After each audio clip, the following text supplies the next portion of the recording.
Então vamos lá. Boa tarde, gente. Meu nome é Fábio. Eu sou médico em processo de especialização em medicina intensiva pelo Cefet, estou no primeiro ano de especialização. E hoje me foi incumbido apresentar alguns temas fundamentais em relação a síndromes coronarianas agudas. Tá? Então, a nossa apresentação ela vai compreender um breve histórico em relação às síndromes coronarianas, que eu acho que é importante para que a gente compreenda onde nós estamos atualmente. Alguns dados rápidos sobre epidemiologia, apresentação clínica e conceitos, lembrando que essa aula é destinada para médicos que trabalham em ambiente de terapia intensiva e não para o médico da emergência, nem para o cardiologista, né, que vai fazer o atendimento de entrada desse paciente com dor torácica. E a nossa ênfase na aula de hoje vai ser direcionada para a fisiopatologia e alguns detalhes em relação ao manejo do paciente em fase aguda e como a gente inicia o processo de reabilitação do paciente que se encontra com uma síndrome coronariana aguda. Então, em relação ao histórico, os primeiros relatos, né, que tem em relação à alteração de fluxo coronário levando a uma falência imediata cardíaca do ventrículo esquerdo em cães é do século XIX, não é relatado quem fez esse relato. Em 1910, esses médicos ucranianos eles fizeram um teste com uma oclusão coronariana em um ser humano e eles perceberam que o paciente apresentava dor torácica, disfunção miocárdica, mas não necessariamente isso levaria à morte de forma imediata. Um pouquinho mais para frente, ali pelos anos 40, 50, o IAM já era reconhecido como uma entidade de altíssima mortalidade, representando a primeira causa de morte nas nações industrializadas. Esses dados eram compilados principalmente pela Europa, ali na parte da Grã-Bretanha, e principalmente estava associado aos casos de morte súbita. Tá? Em 1961, teve a abertura da primeira unidade coronariana em Londres, por um médico chamado Julian Albert Demont. E essa unidade ela foi um marco no que diz respeito ao tratamento da síndrome coronariana aguda, porque ela reduziu de forma drástica a mortalidade, entre 15% a 30%, e por conta desse impacto, essas unidades rapidamente se disseminaram em vários outros lugares do mundo, cada vez mais especializando e estudando mais o atendimento da síndrome coronariana. Só que depois disso, teve um momento em relação à limitação técnico-científica, onde eles ficaram estagnados. De que modo eles poderiam reduzir a área de infarto e reduzir a mortalidade desse paciente, né? E foi só 15 anos depois, em 1976, quando houve o primeiro relato de uma reperfusão coronariana com sucesso num paciente vivo, realizado com a infusão intracoronariana de um trombolítico. Então, uma infusão arterial de um trombolítico que consistia majoritariamente de streptokinase em dose elevada. O médico responsável por isso foi um médico não é ucraniano, é soviético, e é um nome difícil.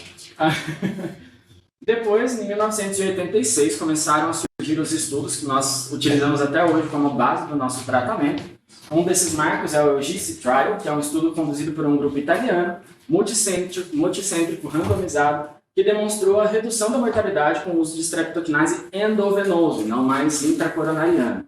Um pouquinho mais para frente, em 1988, num estudo britânico, também multicêntrico internacional, eles mostraram que a fibrinólise com streptokinase associada ao AS reduzia de forma ainda mais drástica a mortalidade. E depois nós temos vários estudos, vários novos dados, até que nós chegamos onde nós estamos hoje, de forma que a gente tem já como rotina a aplicação da dupla antiagregação plaquetária, angiografia com ATC primária, stents farmacológicos, não farmacológicos, a trombólise otimizada com uso de RDPA, prevenção primária para evitar que o paciente desenvolva infarto, entre vários outros tópicos aí em relação a... brevemente, epidemiologia é claro para todo mundo, né, que a síndrome coronariana é o desfecho de uma condição multifatorial progressiva, que é a doença aterosclerótica, e tem vários fatores de risco associados. Um dos principais é o tabagismo, que é um fator de risco independente. Mas, além desse, nós vamos ter vários outros que constituem a síndrome metabólica, de modo geral, né? Que é um paciente inflamado, crônico, que evolui com placas ateroscleróticas sistêmicas. Então, nós temos hipertensão, obesidade, diabetes, sedentarismo, história familiar aumenta risco de dislipidemia. E, por conta desse quadro como um todo, diante da situação em que nós nos encontramos de uma transição demográfica, com cada vez mais predomínio de população idosa, nós temos cada vez mais incidência e prevalência de pacientes com síndrome coronariana aguda em processo de reabilitação secundária a uma síndrome coronariana aguda. Breves relatos, então, associados à mortalidade, entre os anos de 1990 e 2017, ele continua sendo um fator de mortalidade elevado, mas nós tivemos uma redução relativa nessa mortalidade nesses últimos 20, 30 anos, Aqui, só evidenciando que nos países em desenvolvimento, a síndrome coronariana, a doença cardíaca de modo geral, ela ainda representa uma das principais causas de morte, né? Aqui na nossa região da América do Sul, representa quase 30% da mortalidade. E aqui só evidenciando esse mesmo tópico em relação à qualidade do tratamento, onde nós tivemos uma mortalidade regressiva nesses últimos anos, e isso é decorrente de uma melhor qualidade assistencial. A apresentação clínica, essa parte do tratamento, na maior parte das vezes nós não estaremos presentes, mas só para relembrar, recapitular, porque isso pode acontecer num paciente com outra patologia dentro da nossa unidade. Então, a apresentação da síndrome coronariana aguda, ela é a dor torácica típica, a angina, que é caracterizada como uma dor tipo pressão ou aperto, localizada na região retroesternal, em queimação, com dificuldade para respirar. Geralmente, ela apresenta irradiação para a região do ombro, pescoço ou braço, e ela tem uma tendência de progressão de intensidade crescente, que costuma evoluir em poucos minutos, né? Lembrando que alguns pacientes eles têm chance de apresentar sintomas atípicos para essa angina, principalmente aí as mulheres mais idosas, pacientes com diabetes, que podem compreender dor em região de mandíbula ou ombro sem dor torácica presente, até mesmo presença de dispneia, náusea, vômito ou epigastralgia associada a diaforese, sinais de baixo débito cardíaco. Tá? E existem vários outros fatores que nós chamamos de dor torácica atípica, que eles nos levam a pensar em outras causas para essa dor torácica. Então, dor pleurítica, uma dor localizada, uma dor que piora quando você palpa a musculatura, uma dor persistente por várias horas, uma dor muito breve, dura poucos segundos e passa. Então, isso nos faz pensar cada vez menos. Mas não existe uma apresentação clínica simplesmente que você olha e fala isso não pode ser de forma alguma uma síndrome coronariana aguda. Então, a gente deve seguir o fluxograma para investigação a partir de uma estratificação de risco. Então, você avalia esse paciente, classifica a característica da dor, classifica o histórico prévio dele, o risco disso ser de fato uma síndrome coronariana, e a gente parte para a investigação. Aqui só sistematizando o que já foi comentado em relação à prevalência dos sintomas mais comuns, né, na síndrome coronariana aguda. Então, a dor que irradia para a região do braço ou ombro, associada a esforço e tudo mais, já foi comentado um pouquinho antes. E alguns conceitos, então, quais são as síndromes coronarianas agudas? Né? Quais são as patologias que a gente aborda dentro desse tópico? Então, as síndromes coronarianas agudas, elas vão compreender a angina instável e o IAM sem supra de ST, que são geralmente associados a uma suboclusão coronariana, e nós vamos ter uma oclusão coronariana completa, que vai levar a um infarto transmural, que a gente consegue identificar como IAM com supra de ST. A angina instável, né, clinicamente, ela vai se definir como uma angina de início em repouso, ao mínimo esforço, então aquele quadro que já foi apresentado. Duração geralmente é maior do que 20 minutos, ela persiste, ela é de forte intensidade, ela tem um início recente e progressivo entre os episódios, e ela tem esse padrão crescente. Cada vez que o paciente tem a dor, ela tem uma tendência a ser mais intensa, e dentro desse mesmo episódio, ela começa leve e vai piorando. A angina instável, o que diferencia dela do IAM sem supra, é você ter uma evidência de necrose miocárdica, de uma lesão subendocárdica confirmada, que a gente avalia principalmente pela presença de marcadores de necrose miocárdica, troponina T, troponina I, por aí a gente vai. E o IAM com supra de ST, já é claro para todo mundo, ele é definido como uma presença de isquemia, de transmural do miocárdio, e está associado à alteração dos marcadores, e nós vamos ter também a alteração do segmento ST, conforme a topografia do vaso acometido, que a gente já conhece aquela tabelinha de parede inferior, anterior, lateral, e por aí a gente vai. Não vou entrar nesse tópico porque eu acho que não é cabível para essa discussão. Tá? E aqui, essa é uma das partes mais importantes da nossa discussão, que é a caracterização de quais são os tipos de síndrome coronariana que nós podemos ter. Então, nós temos a síndrome coronariana do tipo 1, o infarto tipo 1, que a gente vai tratar daqui para frente. Ele é o mais comum de todos, representa cerca de 70% das síndromes coronarianas, e ele é um infarto clássico. Ele é causado por uma placa ateromatosa que está instável, geralmente evolui com a sua ruptura, e isso vai desenvolver um processo protrombótico coronariano que vai obstruir de forma completa ou parcial o fluxo sanguíneo e vai levar a uma isquemia miocárdica de forma ajusante da lesão. Né? Esse infarto, na maior parte das vezes, ele vai chegar no pronto atendimento, ele vai dar entrada num consultório, ele vai vir encaminhado por um serviço de urgência, ele vai passar por uma avaliação de risco inicial, ele vai ser geralmente estratificado dentro desse risco e ele vai ser definido como no plano terapêutico. Isso vai ser encaminhado para uma angiografia de urgência, uma revascularização se for candidato, uma trombólise se for o caso, dependendo do engajamento. E para nós, dentro do ambiente da terapia intensiva, na grande maioria das vezes, esse paciente ele já vai chegar tratado, né? Ele já chega com a doença de base tratada, seja uma angioplastia, seja uma trombólise, ou, no caso de uma impossibilidade de tratamento, com uma definição de tratamento conservador. Mas a nossa participação aí é extremamente importante, não tanto para o reconhecimento, mas para a reabilitação, para a prevenção de lesões secundárias associadas a esse evento isquêmico. O infarto tipo 2, esse eu particularmente considero como um infarto de extrema importância para a nossa vivência diária, porque ele é um infarto definido como um desbalanço oferta-demanda miocárdica. Então esse é um infarto que ele não está associado a uma doença coronariana direta, e você não vai ter uma oclusão de coronária, você não vai ter uma instabilidade de placa.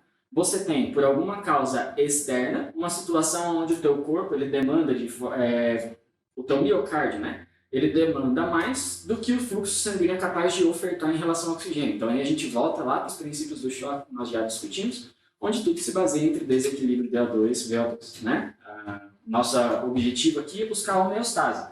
Então, como que nós tratamos esse infarto tipo 2? Esse é um infarto que a gente vai encontrar no paciente que está entrado por um choque hipovolêmico, um paciente idoso com múltiplas comorbidades que chega por um quadro séptico, que de repente vai ver estar com a troponina estourada, ou então que você passa, né, que encontra uma disfunção miocárdica nova segmentar. E esse paciente, ele não é imediatamente um paciente candidato para um cateterismo para estratificação invasiva. Ele é um paciente que não tem indicação formal para que seja realizada uma dupla antiagregação ou uma anticoagulação em caráter de urgência. Esse paciente ele deve ser manejado com o tratamento da condição de base que levou a esse desbalanço, e em segundo momento você vai fazer uma investigação complementar em relação à etiologia. Tá?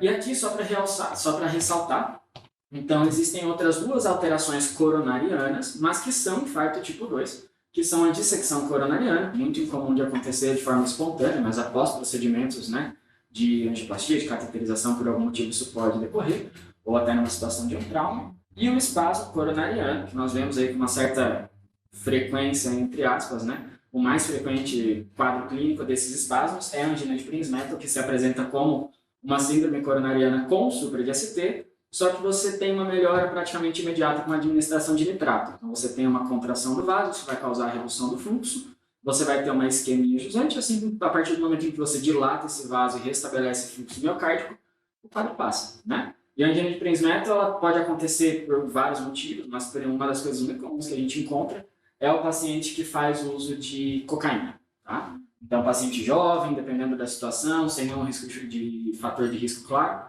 chega referindo dor torácica típica, IAM com supra, lembra dela, tá? Então, lembre-se desse IAM tipo 2.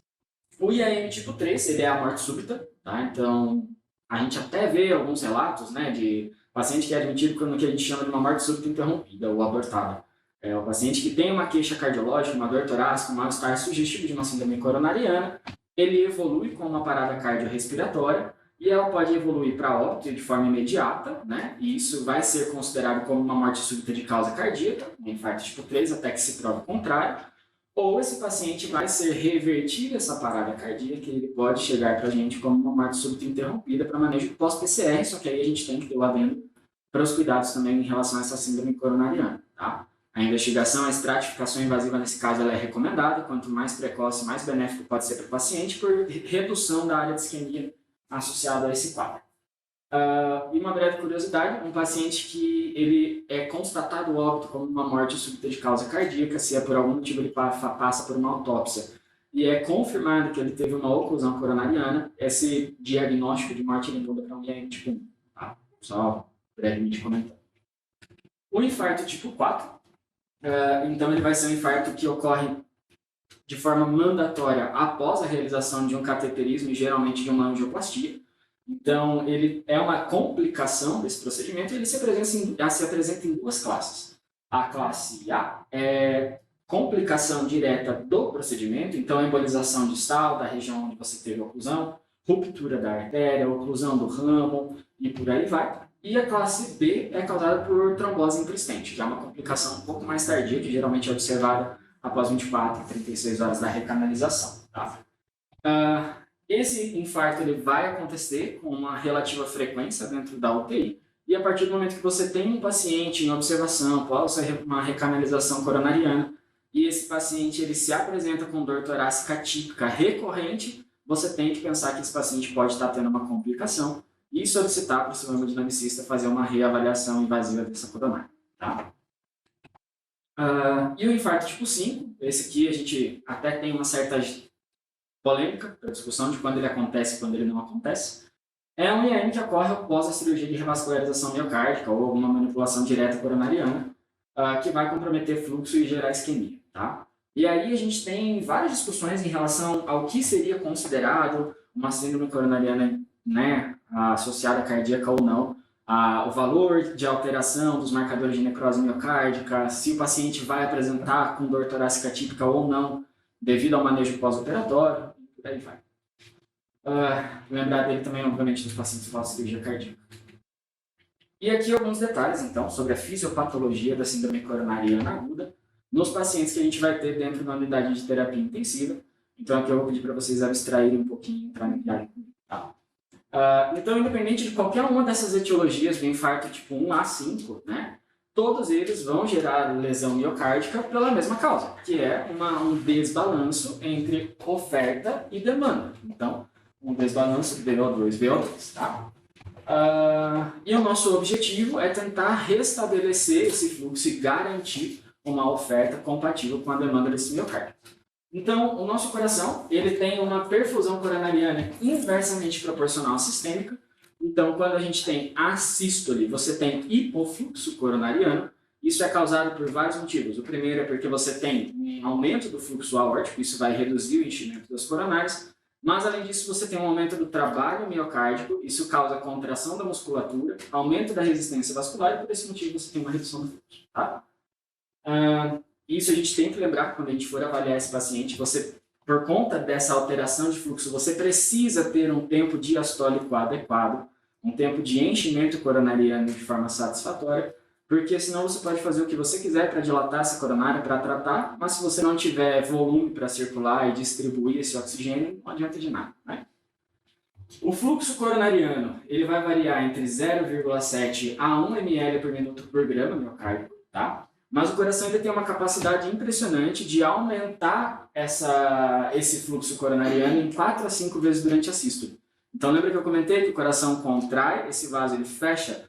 Como forma compensatória, a própria coronária ela causa uma dilatação, tá? E ela compensa esse fluxo, aumentando o diâmetro e aumentando o fluxo em 4 a 5 vezes ali do nível basal, tá? E isso é conhecido como a capacidade de aumentar, como fluxo coronariano de reserva, essa capacidade de aumentar o fluxo sob estímulo farmacológico, tá? De forma científica, né? Fisiológica a gente já vai ter isso naturalmente. O coração, o miocárdio, ele é um tecido que possui de forma inata uma taxa de extração de oxigênio elevadíssima, tá? Então, a taxa de extração de O2 no tecido miocárdico ele é de 70% a 80% basal. Então, do que entra de oxigênio, 70% a 80% vai ser tirado para consumo miocárdico. E por esse motivo, né, a gente vai ter uma pressão venosa de O2 intracoronariana no máximo de 15 a 25, porque você está tirando muita coisa daí. E isso nos leva a pensar em quanto esse tecido tem de capacidade de adaptação. Quando a gente pensa, né, numa situação de desbalanço do VO2, o primeiro mecanismo que você vai ter compensatório é aumentar a sua taxa de extração. Então, antes de você começar a trabalhar com outros mecanismos metabólicos, você tira o que você pode tirar de oxigênio dali. Só que no coração, como ele já tira muito, ele não tem muito mais o que tirar. Então, ele é capaz de aumentar essa taxa de extração, forçando a barra 15 a 20% numa situação de estresse. Tá? E por isso que o sofrimento miocárdico ele se torna tão agressivo e rapidamente progressivo. E isso aqui gera uma cadeia de eventos que é um ciclo vicioso. Então você tem uma lesão que gera hipofluxo, que gera aumento da taxa de extração, mas não tem que tirar, hipoxemia que gera mais lesão e por aí a gente vai. Tá? E o nosso objetivo é tentar reduzir esse ciclo. Então, como a gente tem, né, uma taxa de extração elevada, esse tecido é extremamente dependente de oxigênio. E por isso ele é um tecido dependente do nosso conteúdo arterial de oxigênio. Então, quando você tem uma redução da oferta de O2 miocárdico, mesmo que pequenas variações, esse tecido já está extraindo demais, Então, ele vai ter prejuízo de função, tá? Mesmo se você variar pouca coisa, o teu conteúdo arterial de O2, o teu miocárdio, ele vai sentir porque ele não tem mais capacidade de compensar essa alteração de oferta. Então, por conta disso, a gente tem que lembrar de manter um conteúdo arterial eficaz quando a gente pensa num paciente em síndrome coronariana. E se a gente for lembrar lá, né, no que define o conteúdo arterial, a gente tem que lembrar da hemoglobina, né, e manter uma saturação de O2 adequada, que são as duas principais determinantes. E aqui, de forma clínica, né, o que interfere nesse consumo de oxigênio? A frequência cardíaca, quanto mais alta, mais oxigênio eu vou ter que tirar. A minha PA sistólica, ela é um indicativo de estresse miocárdico, de pré-carga, tá? Então, quanto mais eu tenho essa PA sistólica, quer dizer que maior eu tenho ali de pré-carga, maior o trabalho que a minha musculatura miocárdica tem que desempenhar para vencer essa resistência pós-carga e tudo isso que a gente já tem de conceito bem definido. E a própria contratilidade do VF, né? Então, a contratilidade, ela vai acontecer consumindo oxigênio. Então, quanto melhor a tua contratilidade, maior a tua demanda de O2, né, e o teu consumo. E aqui só algumas curiosidades, né? Então, se você tem um paciente com tempo diastólico reduzido, você não vai ter enchimento coronariano e isso vai prejudicar a tua função cardíaca. Vamos ver, né? Imagem um pouquinho só para exemplificar de que forma isso pode acontecer nos diferentes tipos de síndrome coronariana. Então, quando você tem uma oclusão parcial, né, de uma coronária, isso vai levar a uma lesão e, dependendo do teu tempo de tratamento, você vai ter uma lesão definitiva diferente. Então, se você aborda essa lesão em mais de 5 horas, mais do que 5 horas, você vai ter uma região de infarto lacunar ali, isso vai comprometer a tua qualidade de contração, mas geralmente esse infarto ele preserva o endocárdio, tá? Então, você vai ter algum fluxo transmural ainda. Se você faz uma abordagem inferior a 5 horas, geralmente você garante uma reperfusão completa, com baixo índice de lesão a longo prazo, com comprometimento pequeno, mas você vai ter um miocárdio letárgico ali após a revascularização. Tá? Ele está um pouquinho sobrecarregado, meio lento para pegar no... E quando você tem uma oclusão total, então um infarto transmural, um infarto com supra, né? Esse tempo de abordagem ele tem que ser muito mais rápido, porque a tua lesão ela começa a se instaurar de forma mais precoce. Aqui você tem uma redução de fluxo, aqui você tem uma ausência de fluxo praticamente, né? E a lesão ela é proporcional. Então, no IAM com supra, numa oclusão total, se você faz uma abordagem maior do que 20 minutos de tempo, né, para recanalização, você vai começar a evoluir com áreas de infarto progressivamente maiores, quanto maior o tempo, maior a tua área de infarto, e isso vai trazer consequências no futuro. Disfunção de ventrículo, está associado com formação de aneurisma e por aí vai, arritmias, né? Em tempo inferior a 20 minutos, você também vai ter uma restabelecimento de fluxo adequado, mas você também vai ter um miocárdio um pouquinho sonolento. Aqui só para comentar, né, como que ocorre essa região de isquemia e como que ela progride no tempo. Então é bem claro, você tem uma área sob risco, que depois que acontece o insulto, ela vai começar a evoluir com uma necrose. Essa necrose ela vai se tornando progressiva, mas ela ainda tem capacidade de ser reversível, essa área de risco. E em algum momento, né, conforme o tempo passa, ele evolui com uma necrose de forma irreversível, com perda de capacidade funcional. Tá? E quando esse paciente chega na UTI, depois a gente abstrai ali na parte microscópica desse fluxo miocárdico, o que a gente tem que prestar muita atenção? Então, uma das principais coisas que a gente precisa fazer é, primeiro, estratificar o risco desse paciente. Isso a gente pode fazer por base de vários scores. A gente tem um score de RISC, a gente tem um score de Grace e vários outros que são validados para essa avaliação. E isso serve para a gente poder estimar a mortalidade desse paciente ao longo ali de 30 dias pós-infarto. E isso, claro, nos deixa um pouquinho mais alertas para o cuidado que a gente vai ter com esse paciente. Um risco baixo, você fica um pouquinho mais tranquilo. Um risco mais alto, você tem que vigiar para complicações tardias. Arritmias, parada cardíaca súbita, né, reoclusão, por aí vai. E uma coisa muito importante na admissão do paciente na UTI é a gente conseguir caracterizar o status hemodinâmico do paciente que apresentou essa síndrome coronariana.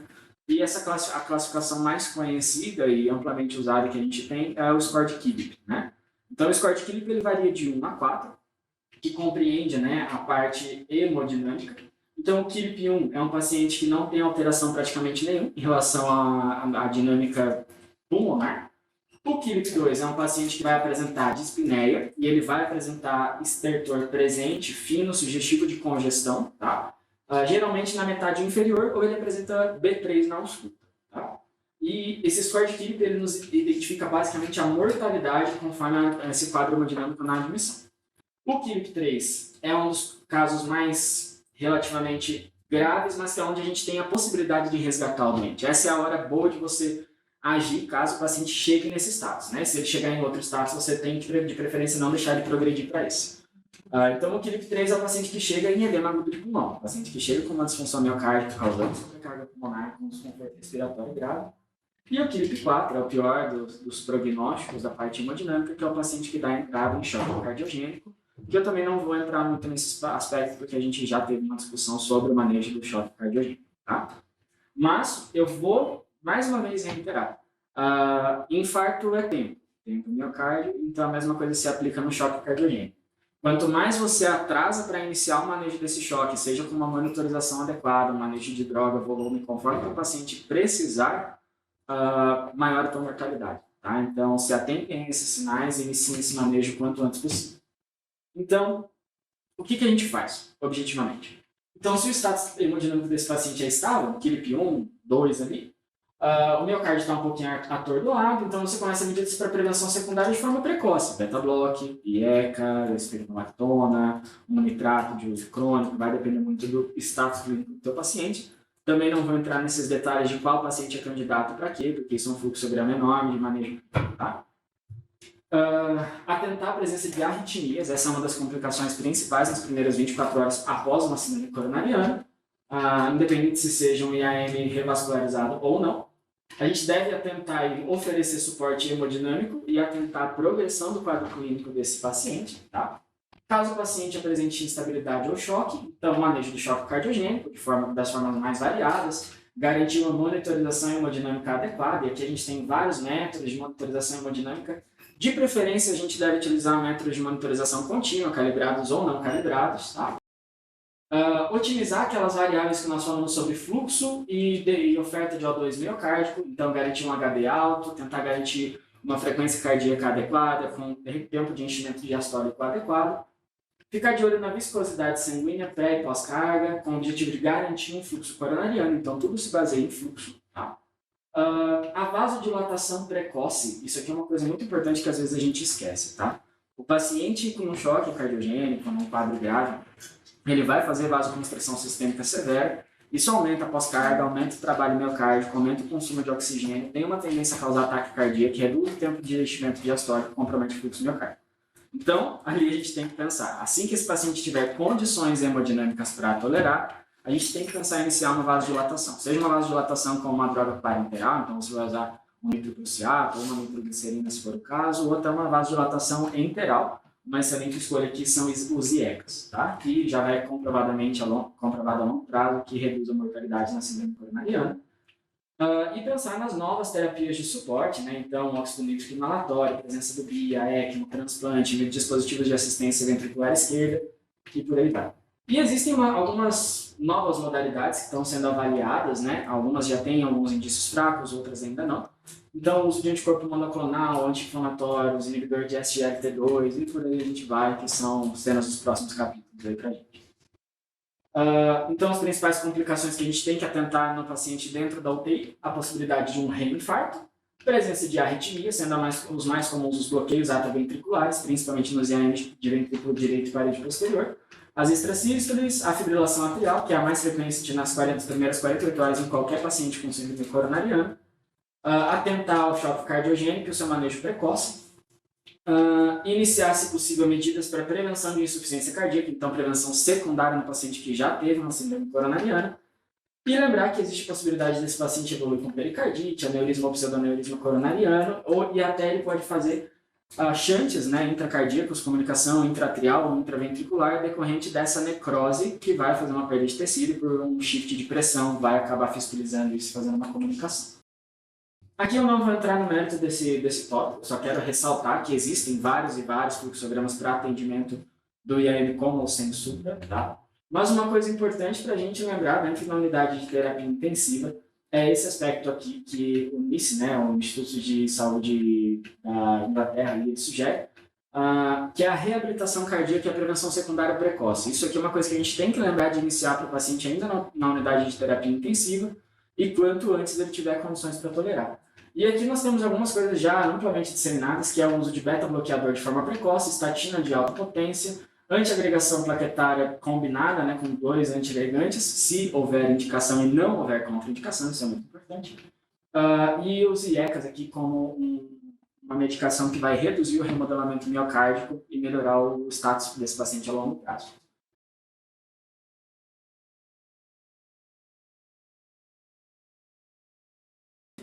Bacana a sua aula, cara. Parabéns. Eu acho que você explicou bem a fisiopatologia, né, da doença. Eu acho que eu tenho poucos comentários para fazer, tá? Algumas coisas bem simples, tá? O que eu costumo conversar bastante com pessoa que na UTI. Como eu fico numa das UTIs que recebe mais infarto, eu falo que às vezes a gente está muito mal acostumado, assim, né? A gente às vezes não leva tão importância, porque geralmente já vem o paciente pós-angioplastia, o paciente já vem mais estável, a gente não pega aquele paciente igual na UPA, que às vezes já chega em choque cardiogênico com infarto extenso, né? E acaba, às vezes, até falecendo lá e não chegando no serviço de referência, tá? Então, eu costumo dizer que a gente não negligenciar muito o infarto, tá? Tanto o infarto com supra, é evidente, o infarto sem supra também. A grande parte do nosso atendimento chega a ser mais infarto sem supra, tá? Então, o que eu costumo dizer para o pessoal logo que o paciente chega aqui pelo infarto sem supra? Que a gente tem que olhar para o eletro e a gente tem que tentar identificar aonde está a lesão e o porquê que a gente tem que tentar identificar isso. Para conseguir prever qual que é esse paciente que tem mais risco de gravidade. Então, se o paciente tem alguma alteração ali de parede de V1 a V6, poxa, um paciente que pode ter lesão IDA, o paciente está estável, mas eu não sei qual é o grau de lesão que ele tem. É um paciente que pode vir estabilizar mais, né? Então, é um paciente que eu tenho que ficar de olho, apesar de estar estável, sem supra, mas eu tenho que aguardar e tenho que observar ele bem de perto. Porque, às vezes, o cateterismo pode demorar ali 24, 48 horas para ser feito, então a gente tem que ficar bem atento. Paciente que tem alteração da parede inferior, a gente vai olhar lá, D2, D3, AVF. Poxa, um paciente com provavelmente lesão de coronária direita. Vou tomar cuidado. É um paciente que vou usar nitrato com muito cuidado e talvez não usar, né? É um paciente que tem risco ali de, às vezes, ter uma piora do ventrículo direito. Beta-bloqueador também, muitas vezes, a gente tomar cuidado. Tem que ser iniciado nas primeiras 24 horas, mas a gente tem que tomar cuidado, né? Lembrar que a coronária direita irriga o nó do AV. Então, um paciente que tem mais risco de fazer um bloqueio, né? Um BAV ali e causar algum tipo de instabilidade. Então, o que eu acho que eu posso passar para vocês, assim, é de tomar bastante cuidado. Ainda mais com o IAM sem supra, tá? O IAM sem supra tem que chegar na UTI, você tem que olhar o eletro e tentar entender aonde que está a lesão. Junto com isso, um eco, a beira-leito, ou um eco mesmo oficial, chamar o cardiologista, fazer o ecocardiograma, para a gente já ter uma ideia também quais são as paredes que não são boas, uma hipocinesia, até mesmo alguma alteração mais crônica, alguma cinesia de alguma parede, para a gente poder, então, otimizar o tratamento e minimizar o risco do paciente dentro da UTI, tá? Algo que a gente vê bastante realmente, que você comentou, né, pensando mais no infarto com supra, é o IAM tipo 4, tá? Isso é só para você, gente. Se tem aumento de 20% da troponina basal, ou 5 vezes o aumento da troponina pelo percentil 99, né, o máximo, mais uma alteração de eletro, né, uma nova alteração isquêmica, ou uma onda Q nova, patológica, esse paciente realmente fez um EM pré-procedimento. Rediscutir o caso com o cardiologista, com o hemodinamicista, para ver se às vezes não tem que reestudar esse paciente, tá? Então, isso para a gente poder ficar atento também. Ficar bem atento também com as complicações mecânicas, tá? Claro que depois que teve a questão de reperfusão, tudo isso, o tempo é músculo, os pacientes chegam num tempo mais hábil para fazer angioplastia primária, mas de vez em quando a gente acaba pegando pacientes com alterações mecânicas, tá bom? Principalmente quando tem ruptura de músculo papilar e faz uma insuficiência mitral, né, com regurgitação importante.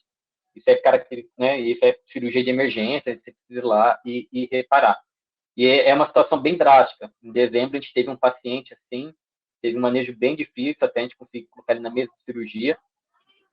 Então, a índice é bem alto. Então, a gente sempre tem que estar atento a essas alterações também. O paciente que às vezes já fez angioplastia, mas continua com um choque importante, procurar alguma alteração mecânica, tá? E você colocou ali uma coisa que a gente usa bastante, talvez seja a indicação mais clássica, é o balão intraórtico, tá? Esses pacientes com infarto extenso de parede anterior, que evoluem com um choque importante e, apesar de as drogas, né, inotrópico, vasoconstritor estar já otimizado, muitas vezes a gente não consegue. Então, a gente coloca muito balão intraórtico, muitas vezes já vem até da hemodinâmica mesmo, com o balão intraórtico já colocado, tá? O balão intraórtico, ele vai ajudar no tempo diastólico, vai tentar perfundir um pouquinho mais a coronária, e a gente consegue aumentar o débito cardíaco ali entre 0,3 a 0,5 litros por minuto.